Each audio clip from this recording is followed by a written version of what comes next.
Hello everyone. इस video में हम सीखेंगे हीमोफीलिया के बारे में। हीमोफीलिया का दूसरा नाम है ब्लीडर्स डिजीज़। ब्लीडर्स डिजीज़ इस डिजीज़ में नॉन स्टॉप ब्लीडिंग होती है। जब भी कोई इंजरी हो जाए पेशेंट को तो ही ब्लीड्स नॉन स्टॉप। तो नॉन स्टॉप ब्लीडिंग हो जाती है। यूजुअली हम देखते हैं जब भी कोई इंजरी हो जाए तो उस इंजरी के बाद ब्लड क्लॉटिंग हो जाती है, राइट। ब्लड क्लॉटिंग हो जाती है। लेकिन इन पेशेंट्स में, हीमोफीलिया वाले पेशेंट्स में ऐसा देखा गया है कि कुछ क्लॉटिंग फैक्टर्स इनमें एब्सेंट होते हैं। तो वो क्लॉटिंग फैक्टर्स अगर एब्सेंट होंगे तो उनकी वजह से क्या होता है, वन सेकेंड, क्लॉटिंग फैक्टर्स यानी वो फैक्टर्स, वो प्रोटीन्स और बाकी चीज़ें जो क्लॉटिंग में मदद देते हैं उनको हम क्लॉटिंग फैक्टर्स बोलते हैं। तो क्लॉटिंग फैक्टर्स इनमें एब्सेंट होते हैं।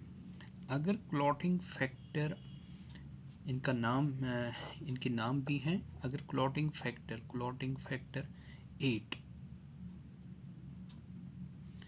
एब्सेंट हैं तो ऐसे केस में ये देखा गया है कि हीमोफीलिया का एक type, that is haemophilia A, develop होता है।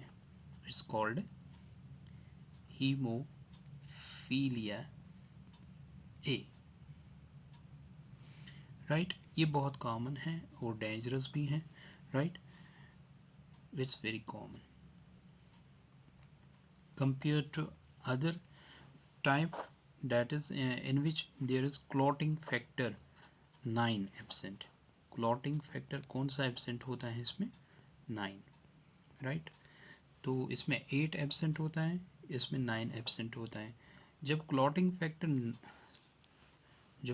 फैक्टर 9 एब्सेंट होगा, राइट, तो क्लॉटिंग फैक्टर 9 के एब्सेंट होने से जो हीमोफीलिया वजूद में आता है उस हीमोफीलिया को हम बोलते हैं, that haemophilia is called haemophilia B. Haemophilia B. तो इसका दूसरा नाम भी है इस हीमोफीलिया बी का, इसको हम, it's also called Christmas disease, right. तो इस हीमोफीलिया जेनेटिक डिसऑर्डर को रिपोर्ट किया गया है बहुत पहले बाय जॉन कोटो in 1803. He reported this in a man from Philadelphia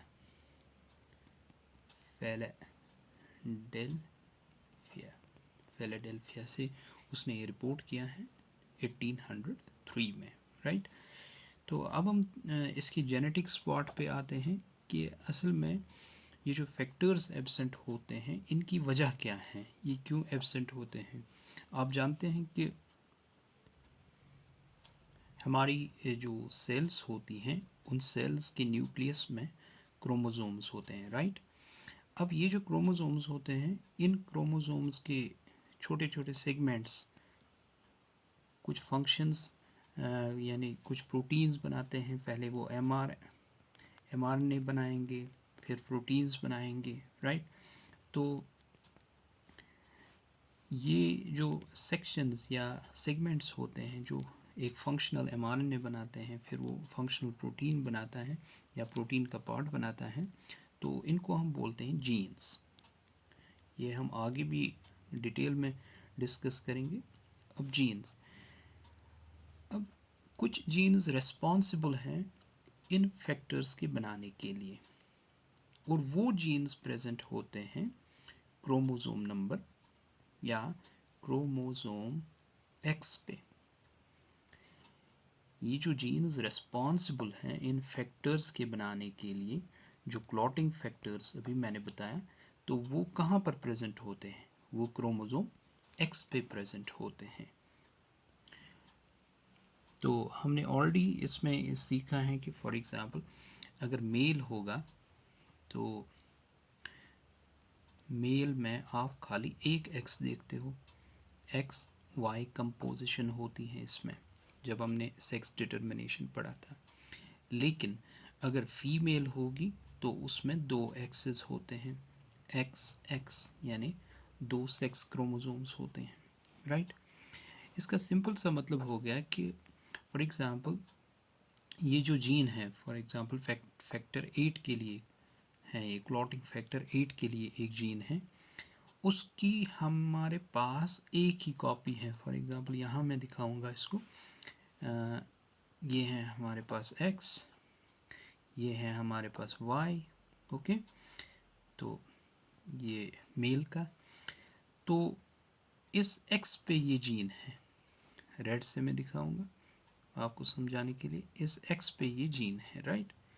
तो एक ही कॉपी है, इसकी कोई भी कॉपी प्रेजेंट नहीं है किस पे? y पे। लेकिन अब बात करते हैं फीमेल की। जो नॉर्मल फीमेल है उसमें आप कितने एक्स क्रोमोसोम्स देखते हो? उसमें हम देखते हैं दो एक्स क्रोमोसोम्स, राइट। ये है एक और ये है दूसरा, राइट।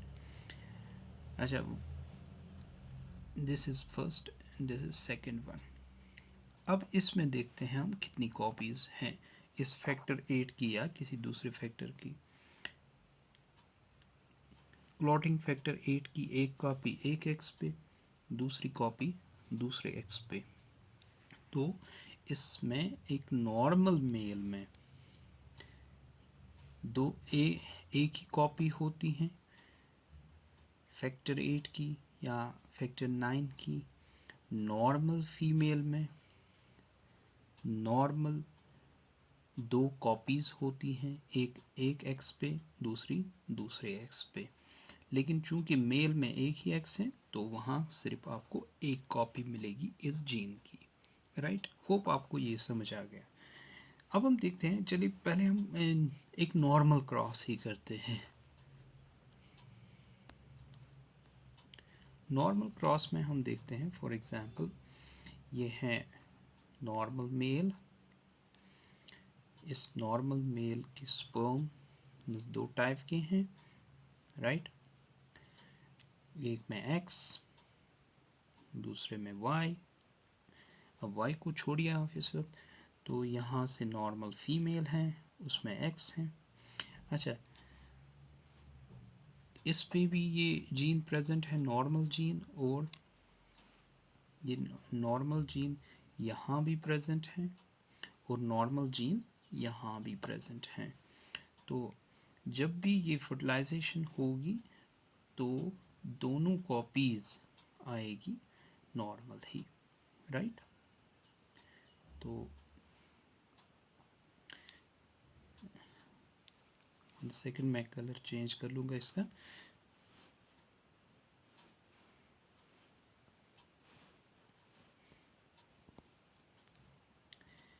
अच्छा, आपने देखा, देखिए एक्स, यहाँ से भी एक्स, अब नॉर्मल कॉपीज़, यहाँ से भी नॉर्मल कॉपी, यहाँ से भी नॉर्मल कॉपी। ये जो जाइगोट हैं ये फीमेल डेवलप होगा और दोनों नॉर्मल कॉपीज़ इसको मिलेगी। अच्छा, दूसरी बात करते हैं हम, अगर ये एग फर्टिलाइज होगा वाई से, आप देखिए इसमें जो मैंने अभी बताया था आपको,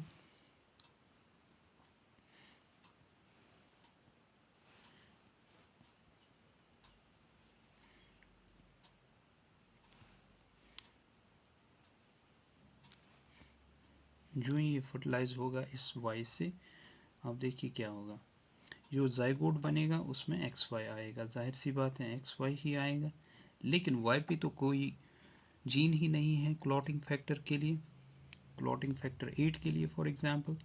तो आपके पास सिर्फ एक कॉपी मिलेगी, और वो भी कहाँ से आएगी जीन की? वो मदर से ही आएगी, एग से आएगी वो कॉपी, राइट। तो ये डेवलप होगा एज मेल, नॉर्मल मेल, ये डेवलप होगी एज नॉर्मल फीमेल। अच्छा, प्रॉब्लम कहाँ पर स्टार्ट होता है हीमोफीलिया में, अब हम वो चीज़ें देखेंगे। प्रॉब्लम स्टार्ट होता है जब ये जीन जो प्रेजेंट था इस एक्स क्रोमोसोम पे, ये डिफेक्टिव हो जाता है। डिफेक्टिव जीन को हम दिखाएंगे एच से, ओके। H means haemophilia.